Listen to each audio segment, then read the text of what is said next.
এই অবদান একটি গ্রামের একজন ব্যক্তির একটি ছোট্ট অবদান নয়, তার অবদানের মধ্যে দিয়ে গোটা জাতি নিষ্কৃতি পেয়েছে এক ভয়ঙ্কর জগদ্দল পাথর। গোটা জাতি নিষ্কৃতি পেয়েছে। আজকে যে এই প্রত্যন্ত অঞ্চলে গ্রামে এসে আপনাদের সামনে মুক্ত কণ্ঠে দুটি কথা বলার যে সাহস পাচ্ছি, সেই সাহসটুকু জুগিয়েছে জসিমউদ্দিন লামিয়ার বাবা। সেই কারণ তাদের মতো আরো অনেকে আত্মদানের মধ্যে দিয়ে আজকের এই মুক্ত পরিবেশ আমরা পেয়েছি। কিন্তু আমার বলতে দ্বিধাও হয়, কিন্তু তবুও বলতে হয় যে যখন লামিয়ার উপর অত্যাচার এবং নির্যাতনের যে হুমকি আসছিল, সে যে বিচার চাচ্ছিল, সেই সময় বিচারের প্রক্রিয়াটি নিশ্চিত হলে সে হয়তো আজকে পৃথিবী থেকে বিদায় নিত না। তাই যে জন্য এত ছাত্র তরুণের জীবন চলে গেল, যে বিষয়টি নিশ্চিত করার জন্য ছাত্র শ্রমিকরা তাদের জীবন দিয়েছেন, সেটা এখনো কেন বিলম্বিত হবে? অর্থাৎ আইনের শাসন এবং ন্যায় বিচার।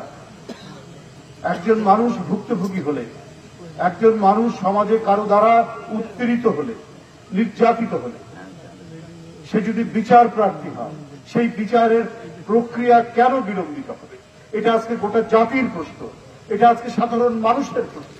লামিয়ার তার যে পৃথিবী থেকে চলে যাওয়া, তার এই যে মৃত্যু, এর মধ্যে দিয়ে গোটা জাতির সামনে একটা বড় প্রশ্ন হয়ে দাঁড়িয়েছে যে জন্য 5ই আগস্টের যে মহাবিপ্লব ঘটল, সেটা তো কিছু না, সেটা হচ্ছে আমরা গণতন্ত্র প্রতিষ্ঠা করতে চাই।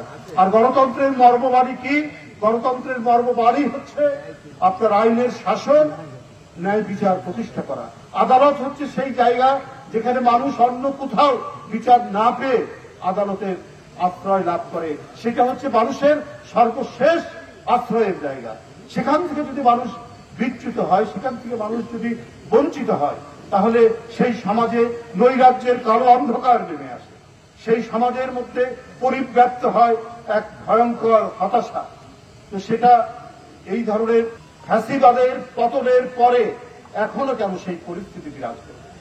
এখনো কেন তৃণমূল থেকে, গ্রামগঞ্জ থেকে, পাড়া মহল্লা থেকে জাতীয় পর্যায় পর্যন্ত প্রত্যেকটি জায়গায় যদি স্বস্তি নেমে আসে, তাহলে কেন পাড়ায় মহল্লায়, গ্রামে গঞ্জে, আজকে বখাটে, আজকে সমাজ বিরোধীরা তারা আধিপত্য বিস্তার করবে?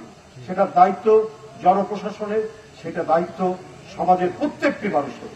তাদের যদি আধিপত্য বিচার করে, গণতন্ত্র কোনোদিনই চিরস্থায়ী হবে না, আইনের শাসন কোনোদিনই চিরস্থায়ী হবে না, এবং জনগণ যাকে নির্বাচিত করবে একটা স্বচ্ছ অবাধ নির্বাচনের মধ্যে দিয়ে, সেই অবাধ স্বচ্ছ নির্বাচন আমরা কোনোদিনই পাবো না যদি জনসমাজের মধ্যে দুর্বৃত্ত দৌরাত্ম্য যদি বাড়তে থাকে এবং তাদের যদি আধিপত্য থাকে। প্রত্যেকটি মানুষ, প্রতিটি মেয়ে, প্রতিটি বাড়ির কন্যা যারা স্কুলে যায়, কলেজে যায়, এবং যারা যেভাবেই বিচরণ করুক না কেন, প্রত্যেকের নিরাপত্তা নিশ্চিত করবে যে সমাজ, যে রাষ্ট্র, সেটাই হচ্ছে আদর্শ গণতান্ত্রিক রাষ্ট্র। সেটার জন্যই তো এত আত্মদান।